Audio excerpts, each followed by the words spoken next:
नमस्कार, स्वागत है आप सभी का। मैं हूं आपके साथ रेशु त्यागी। अगले आधे घंटे मेरे साथ देखिए राजस्थान से जुड़ी हुई तमाम खबरें।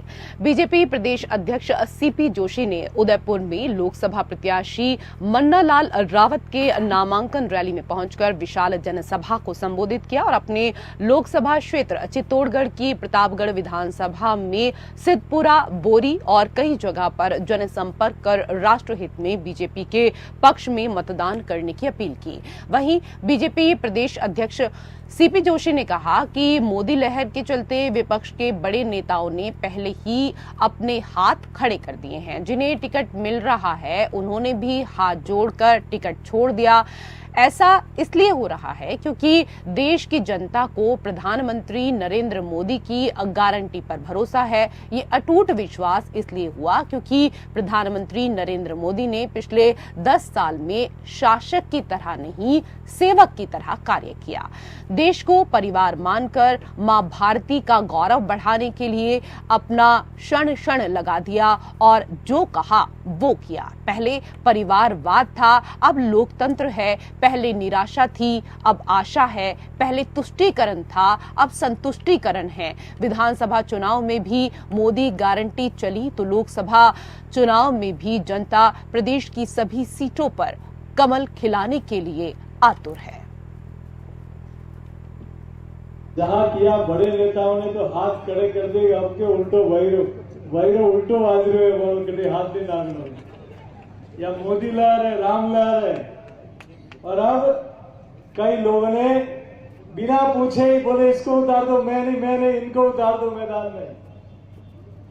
मित्रों, वो तब होता है जब देश का शीर्ष नेतृत्व इस देश की 140 करोड़ जनता को अपना परिवार मानकर इस पल पल और क्षण क्षण मां भारती के लिए काम।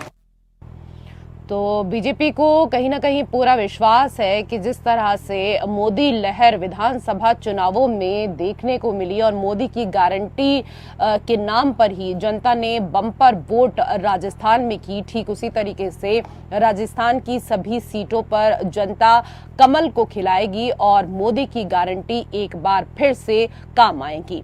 बीजेपी प्रदेश अध्यक्ष सीपी जोशी ने उदयपुर में लोकसभा प्रत्याशी मन्ना लाल रावत की नामांकन रैली में पहुंचकर इस दौरान विशाल जनसभा को संबोधित किया और इसके साथ ही उन्होंने केंद्र की उपलब्धियों के साथ साथ राज्य सरकार की उपलब्धियों को भी गिनाया। उन्होंने इसके साथ ही कहा कि मोदी लहर के चलते विपक्ष के बड़े नेताओं ने पहले ही अपने हाथ खड़े कर दिए हैं। जिन्हें टिकट मिला उन्होंने भी हाथ जोड़कर टिकट छोड़ दिया है। और इस खबर पर हमारे सहयोगी रूपनारायण सावरिया ज्यादा जानकारी के साथ जुड़ चुके हैं। रूपनारायण, सीधे तौर पर कांग्रेस पर कटाक्ष करते हुए नजर आए सीपी जोशी और बड़े कॉन्फिडेंस के साथ उन्होंने एक बार फिर कहा कि जिस तरीके से विधानसभा चुनाव में राजस्थान की जनता ने बम्पर वोटों से हमें जिताया, लोकसभा की सारी सीटों पर जनता एक बार फिर से कमल खिलाएगी।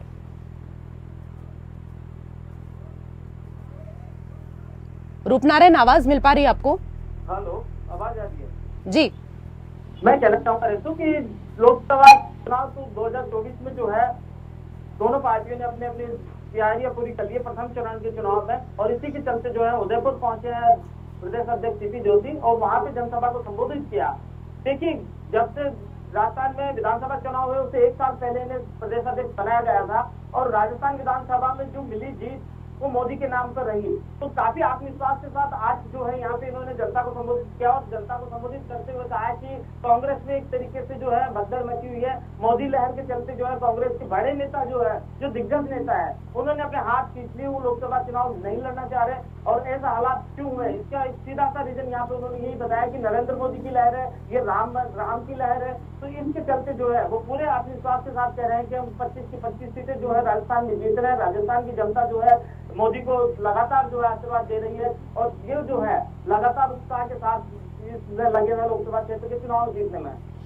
रूपनारायण, जैसे कि अभी आपने बताया कि इस दौरान सीपी जोशी ने कहा कि ये मोदी की लहर है, ये राम की लहर है, तो जिस तरीके से उत्तर प्रदेश के भीतर तो राम के नाम पर वोट मांगे ही जा रहे हैं, क्या राजस्थान में भी ऐसा है कि राम नाम का सहारा लिया जा रहा है और बीजेपी को पता है कि राम के भरोसे उनकी नैया पार हो जाएगी?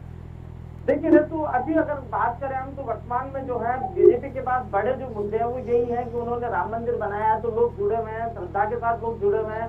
370 हटाई तो 370 को लेकर जो है लोगों में कॉन्फिडेंस है। प्रधानमंत्री नरेंद्र मोदी के तहत जो है विश्वास है कि प्रधानमंत्री नरेंद्र मोदी ने जो कहा वो करके दिखाया। तो कुल मिला के ये कि एक कैडर, एक विशेष तौर के लोग जो है वो तो निश्चित रूप से भारतीय जनता पार्टी के साथ इसी तरह से जुड़े हैं कि उन्होंने जो कहा नरेंद्र मोदी ने वो पूरा किया है। और आगामी जो है 2047 का विजन लेकर जो नरेंद्र मोदी चल रहे हैं तो उसके तहत जो है लोग काफी जुड़ रहे हैं। और कहीं ना कहीं जो है राम मंदिर की बात करें या धारा 370 की बात करें या राजस्थान में ERCC की बात करें तो कहीं ना कहीं जो है भाजपा को सीधा सा इनका फायदा मिलता नजर आ रहा है।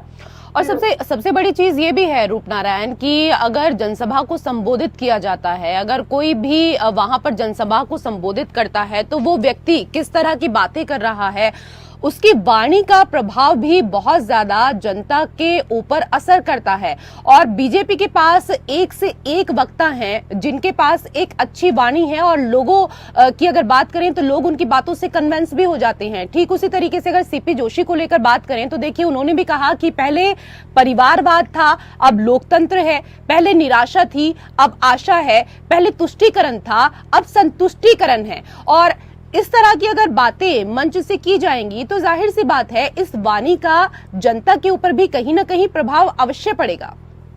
देखिए बिल्कुल सही बात है कि जनता पर असर पड़ रहा है इन चीजों का। जनता सुन रही है, जनता को ये है कि नरेंद्र मोदी ने कुछ काम करके दिखाए हैं। जो कहा राम मंदिर की बात करें या फिर धारा 370 हटाने की बात करें या फिर ERCC की बात करें तो ये जो तमाम मुद्दे हैं इनसे लोग भावनात्मक रूप से जुड़े हैं। जहाँ पानी की बात करें ERCC के जो है 15 जिलों में ERCC का देकर जो है 15-16 जिलों को सीधा सा बेनिफिट मिला तो लोग जुड़े हुए हैं। और आज जो है वर्तमान में अगर मैं बात करूँ राजस्थान में तो भारतीय जनता पार्टी के जो नेता है वो नरेंद्र मोदी के कामों के दम पर ही जो है बात कर रहे हैं और वही उन्हीं चीजों को आगे बढ़ा रहे हैं जो नरेंद्र मोदी कर रहे हैं। तो तमाम मुद्दों से जो है जनता सीधे जुड़ी हुई है। कहीं श्रद्धा की बात है तो कहीं पे जो है जरूरत की बात है। पानी अगर यहाँ आया तो लोगों में है कि चलो हमें सिंचाई के लिए पानी पीने के लिए मिल रहा है ERCC से, तो कहीं ना कहीं जो है ये तमाम मुद्दे जनता को बांधे हुए हैं। और इसका जो है फिलहाल यहाँ नजर आ रहा है कि सीधा भारतीय जनता पार्टी को इसका लाभ मिलने वाला है। हालांकि जनता किस करवट बैठेगी ये तो आने वाला वक्त बताएगा, लेकिन फिलहाल जो है इन तमाम मुद्दों पर भारतीय जनता पार्टी चुनावी रण में है